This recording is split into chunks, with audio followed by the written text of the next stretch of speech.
the Sasquatch, Bigfoot, Yeti, Skookum. It's called by a lot of different names, by a lot of different people, in a lot of different places. What is it? Where does it come from? Is it even real? I'm going to give my opinion based upon logic, critical thinking, and the available evidence. First up, the Patterson Gremlin film. This is pretty old. By today's standards, the film is absolute crap. Yeah, I look at that. I've seen it. I don't know how many times since I was a little kid. It really looks like a guy in a gorilla costume. If you believe in what you see there, okay, I don't take it as evidence. It's one instance, and it looks fake. I'm sorry, but it really looks bloody fake. It's been looked at by film experts, by anthropological experts, by primatological experts, and one will say, this because of this and this and this, it's real, but the other one will say because this, this, and this, it's fake. So where do you go from there? Well, you go by your own personal observations. My personal observation is it's a guy in a gorilla costume. Sorry, but fake. Over the years, since the term Sasquatch was coined in, I believe, 1951 by a Canadian reporter, there have been numerous sightings. Okay, this is first-hand reports by eyewitnesses. Sorry, don't buy it.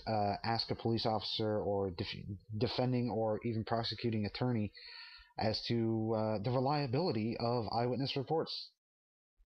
The human memory is junk. Okay, most eyewitness accounts that I've read or seen occur at night. We're diurnal animals. Okay, humans are set up to see in daylight. We don't see very well at night. Okay, and it could have been anything. It could have been your bloody imagination, for all I know. Just because you say you saw something doesn't mean you saw what you think you saw. Sorry, it's just the way the human brain works. But you don't have to believe me. Go ask a psychologist. They will tell you that the human memory is actually a very unreliable thing. As far as my understanding goes, it takes snapshots of the things that goes on around it and stores those, and fills in the gaps on its own. Eyewitness testimony, completely unreliable. I'm not saying you're lying. I'm saying you're wrong. You're mistaken. The casts of footprints. That's very interesting. I actually like those. I wouldn't mind having one myself. They seem to be somewhat human proportioned, although overly large. They're certainly, according to some, not human, as because of the lack of a definable arch, and the heel is too wide. Okay, and this couldn't be caused by some lunatic walking around with big things strapped to his feet. I'm not saying they are, not at all, but is that a possibility? Why not? People do weird things for really weird reasons.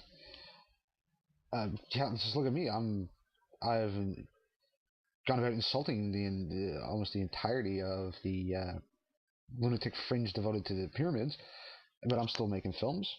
Why? Because I like doing it. It's weird. It's fun. Whatever.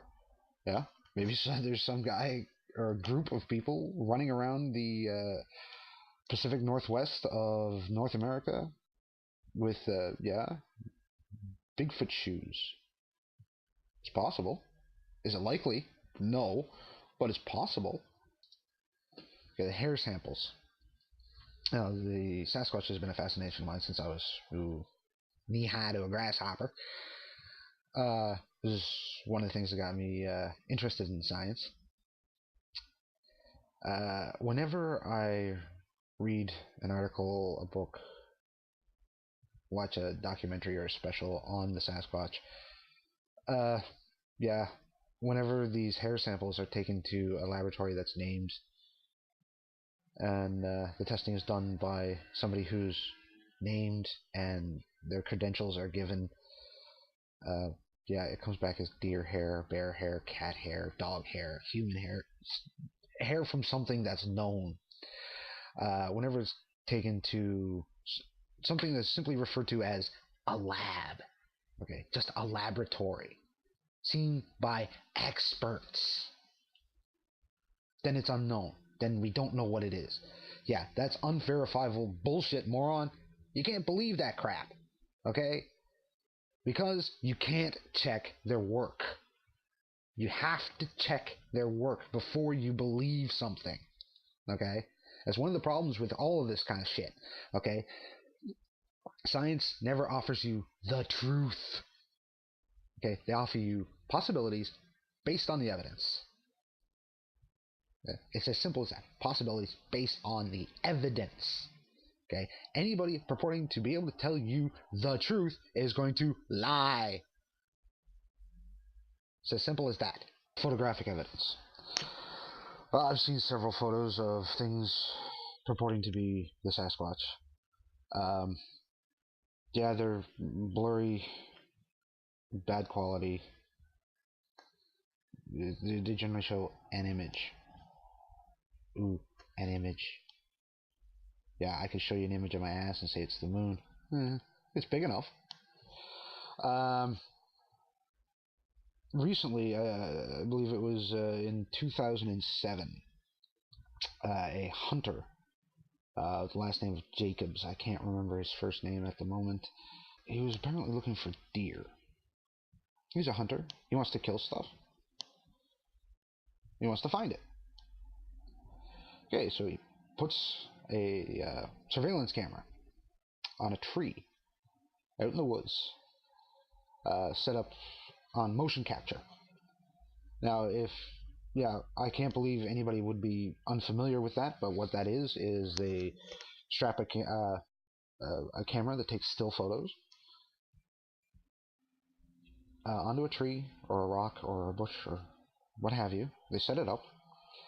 They set it to take a photo when, motion occurs in front of the lens. Yeah, that would provide verifiable evidence. And apparently Mr. Jacobs got some. 2 photographs taken at night on infrared. And there are 2 photographs of something. Yeah, what that something is, I can't say. They're very interesting. A lot of people are claiming that this is a juvenile Sasquatch. I don't know what a juvenile Sasquatch would look like, so I have no basis of comparison, and neither do they. Okay? There is no conclusive evidence, visual or otherwise, of an adult Sasquatch, let alone a juvenile. Where's their basis of comparison? Okay?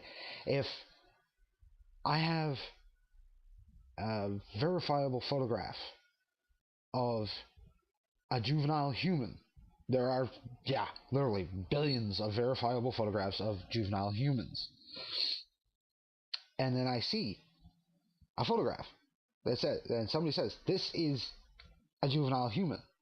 Or chimpanzee, pterodactyl, doesn't fucking matter what it is. If you have verifiable visual representation of a juvenile animal, okay, and then you show something that resembles a juvenile whatever, then you have a basis of comparison.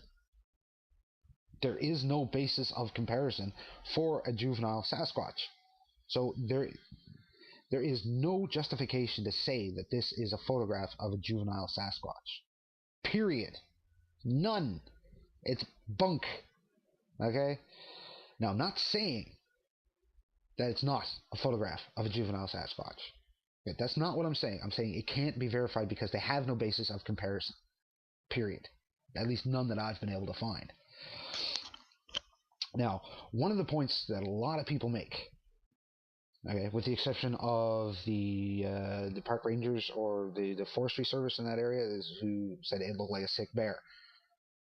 I've seen photographs of bears in various states of health, and yeah, that actually could very well be a sick bear,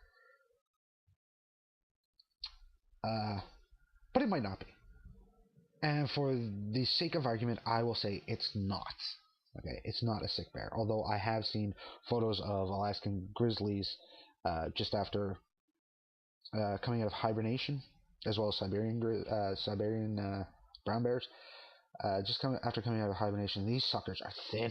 I mean, they're thin, scrawny, uh, and they look extremely long-legged compared to the traditional photograph or film footage of what you think of as a grizzly, because they're full of fat. They're bulky. But anyway, for argument's sake, we'll say it's not a bear. Then it has to be a Sasquatch. Bullshit. Fuck off. Alright, and I'm not going to apologize for using strong language because that kind of idiotic, non-reasoning just makes my asshole clench. A lot of people are saying that this far more resembles an ape, chimpanzee, or gorilla. Yeah, I've seen it. In university, I studied archaeology and ancient history. My specialty in my archaeological studies was human evolution, and to do that, I had to do some courses in primatology, studying our closest relatives. And so I've seen a lot of photographs of chimps and apes in various poses, and yeah, okay, the photos are completely not clear, but yeah, I'll give you, I've seen chimps in those types of positions, no problem. Sure, it might actually be a chimpanzee. There's no chimpanzees in the United States. Now look, there are people in the world who keep exotic pets. Okay, to be a fair and honest researcher, I googled chimps as pets in the USA. Okay, and the first thing that came up is there are at least 700 chimps in US homes. 700 people, families, whatever, keeping chimpanzees that are not being confined in a zoo. There you go. It's a fucking chimp. Sorry. Somebody's chimp got out, or they let it go, or what have you. Well, a chimp can't feed itself in the United States because they only eat nuts and berries and stuff that grow in Africa. That's bullshit. Okay, chimps are omnivorous. They'll eat anything that you eat. Okay? And if you don't think that chimps eat meat, ask a colobus monkey. Chimps hunt them, rip them to pieces, and eat them.